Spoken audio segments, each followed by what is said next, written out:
Hello there. Thought I'd throw you a little bit of a change up today. We're going to talk about baseball. See what I did there? Change up, baseball. Yeah, you get it. I don't know if anybody watching this has been taking a look at the transactions wire in MLB, Major League Baseball.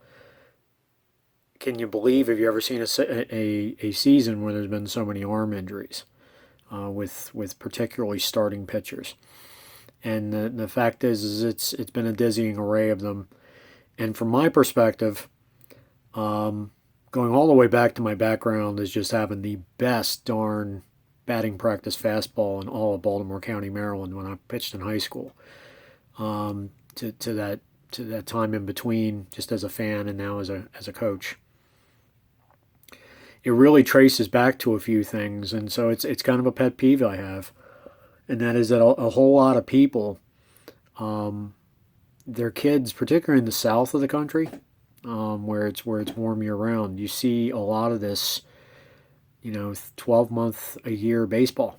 They play the same sport all year round, and so we're seeing younger arm troubles. We're seeing Tommy John surgeries at 16 and 17-year-old kids. Used to be that was something you had in your 30s. You've seen a lot of repetitive use issues like, you know, particular nerve issues, or you're seeing it in the shoulder injuries that they're having as well. So, rotator cuff and a number of them. And I think what a lot of it, and I'm no surgeon, but you read enough of the materials out there, and a lot of it is that when you don't play multiple sports, you're not exercising multiple muscles. You're exercising the same muscles all the time. And when you exercise a muscle on one side of a joint, or a tendon, or a ligament, then you put stress on said area. And after a while, it says, you know what, peace, homie, I'm out of here. Snap, strain, whatever it is. So we got guys like Verlander. We've got Shohei Ohtani now has a forearm strain. They're going to shut him down. There's been a ton of them. And I've kind of been looking lately. I was thinking later, at some point next year, we were going to see a lot more in spring training, or maybe even a month into the season. But a lot of this goes to the starting and stopping, and the throwing programs being out of sync because they didn't know when the season was going to start. And that's what I'm going to get into in my next video. But today's video really is the root cause. And the root cause is these youth players who play one sport. And there's a lot of really good dads and moms out there. There's a lot of great coaches that advocate the kids play different sports. Because I got to tell you something. You look at the career of Deion Sanders, Bo Jackson until he got injured. Athleticism is never going to not get you drafted. Athleticism is going to get you paid. Brian Jordan was the same way out of Baltimore when he went on for the Cardinals. There's guys that can play football, baseball, basketball, multiple sports. And so, yeah, they don't just play baseball. But this particularly this affects pitchers. It seems like pitchers, more than anything else, more than any other position on the field, seems to think they have to pitch all year round. And this is causing major problems with the arms. And then the other thing that I think is a problem, and feel free to comment and suggest other issues, but should we be teaching our kids curveballs at the age of 10? The stress on the arm of a curveball or a slider, or even a split finger fastball. Just the idea that you're using different pressure on different fingers. It's bad. I mean, when I was back in the day, Frankie Viola with the Twins, he had the circle change. You didn't need anything other than a fastball. Maybe you did a cross seam, you did a four seam fastball. You want something that goes up, you want something that sinks. If you're real fancy, you had a sinker, and you threw a circle change. and you change speeds, and like Mike Flanagan used to talk about with the Orioles, Cy Young winner, bless his soul. You add and subtract, you add and subtract, and you work on you destroy the timing of the hitters. Now what we're doing is you got these kids specializing in being pitchers, and we figure if they specialize all the way through, they get the best chance to get drafted, and they'll get their payday. And what we really should be doing, from my humble opinion, is to get after people in the way of making them better athletes. Let's make them more explosive. Let's get their wrists and their fingers stronger. Let's get them better coordinated. Let's get their eye-hand coordination better. Let's get them some foot speed. Let's get them some endurance. Let's get them a wide variety of tools in their toolkit to make them athletic. You give me an athlete on a baseball field, and I can teach him how to hit. I can teach him how to bunt. Okay, but and I can teach you. I can teach a guy that's got a really, really good sound upper body and really sound lower body. I mean, velocity comes from the legs. You look at guys like Verlander. You look at the pop they get out of their push, out of the push off the mound. That's where their velocity's coming from.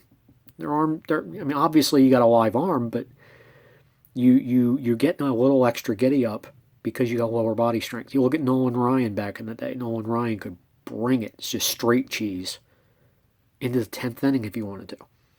He could throw 150 pitches and he'd still be near 100 miles an hour. At top speed. He'd sit comfortably in the mid 90s, and he didn't need anything fancy, but he was an athlete. He chopped wood. He did lots of different things in the off season. He didn't just pitch, and so I think we've really done our kids wrong.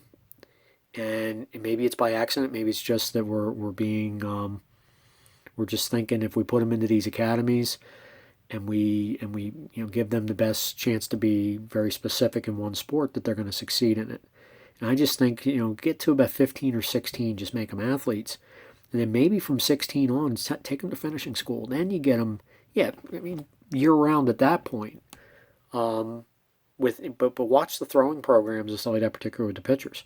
You can do a lot in those 12 months a year to spread out the work. And like I said, I think it's the pitchers. But notice that as I take it back to Major League Baseball, you don't see a lot of the short men. And I don't mean short like me. I mean guys that are only in for a few innings or a few outs, not people that pose for trophies such as myself. But these guys that are in for just a couple outs, they're in for 10, 20, 30 pitches. These guys aren't having the injuries. These guys are used to getting up, getting down, getting up, getting down. They're used to that level. These starting pitchers are having a really hard time because they're ritualistic. They're creatures of habit. Their throwing programs are there's a certain precision to them. I think that what we're going to see, because of all the things, you go back to these kids that are coming out now, they're having all these injuries now in Major League Baseball. It goes back to youth leagues and the year-round one sport. And now we're seeing it come home to roost. We could see in by the middle of next year, at the rate we're going, we could literally see AAA quality starting staffs across baseball. A year ago, we had maybe the front three on every team was major league quality. Because of expansion since 1969 on up. We've had a lot of the quality of pitchers has been spread out. There's only so many good quality pitchers.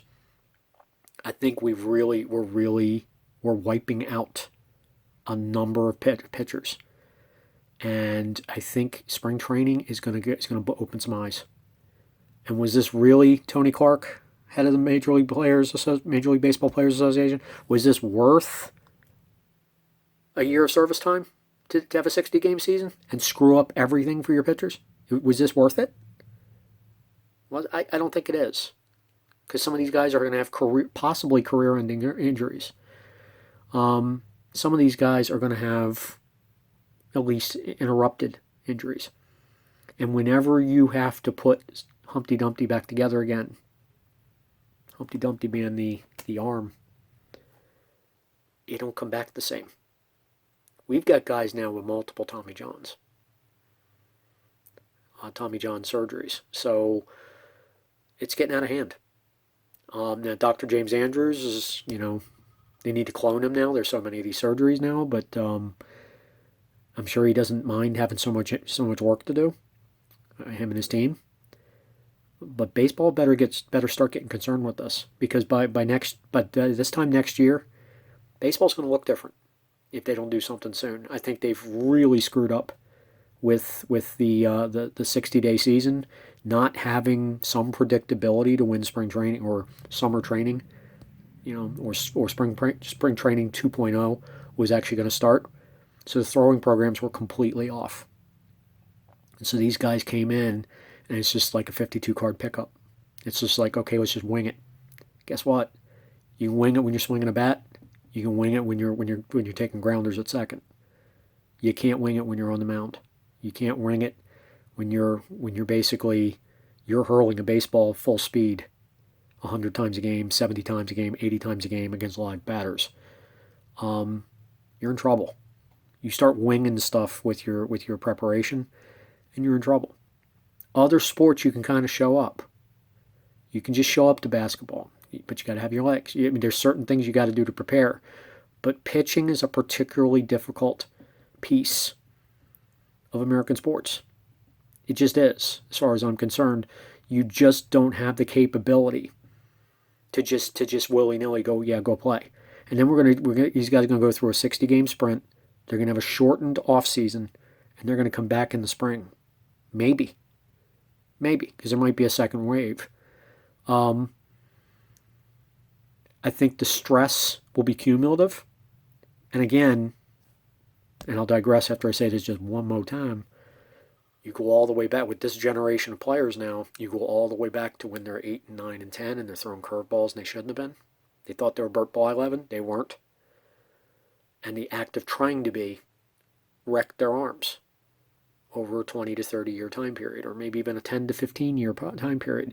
And it's basically a slow degenerative process until it goes snap, until it goes bang, until it goes pop. And then Dr. Andrews gets the call. This is a very bad thing. So I'm scared for my sport. I started this channel. I talked about basketball a lot. Baseball's my favorite sport. I've been a baseball fan since I was a very little kid. So seeing this happen to my sport is particularly horrifying. It's even more horrifying than being an Orioles fan the last two and a half years. It's pretty bad, man. Whew. But I'll tell you what, they're coming back. The Orioles will rise again. I really like the direction they're going in. But again, the sport itself is in trouble. And I'm not sure they see it. Now, what counteracts this? There's so many different personal trainers out there that are doing really, really good work at locating oppositional exercises to do to strengthen the joints. There's lots of different things that the orthopedic operations are doing out there. Some of the more progressive organizations in Major League Baseball versus the ones that aren't so good are doing some things to kind of counteract some of these muscular and degenerative issues. They're working on it, but there's so much damage, and these guys can pop any moment.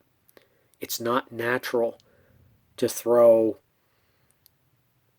a baseball 100 miles an hour. It's just not. It's not natural. It's not natural to do anything. It's natural to hit a baseball, but it is not. And it's natural to catch one. It's not natural to throw a baseball almost double to what used to be the speed. We used to have a 55 mile an hour speed limit. You can throw the ball almost twice as hard as is the legal speed limit was 20 years ago or 30 years ago. That ain't right. So there's torque. There's all kinds of problems that this creates.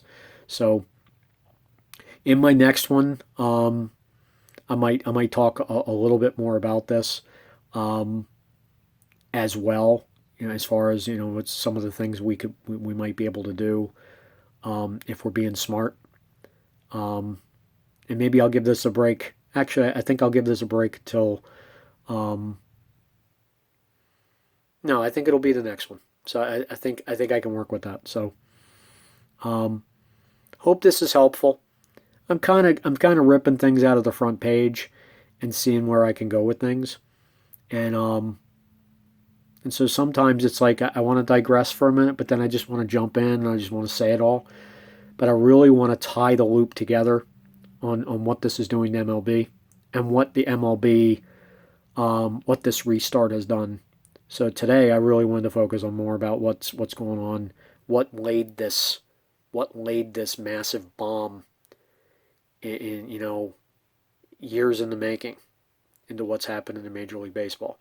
And it goes back to the kids. So thanks again for coming. Like, share, comment, tell your folks, tell friends, and thank you very much for showing them support. Take care of yourselves.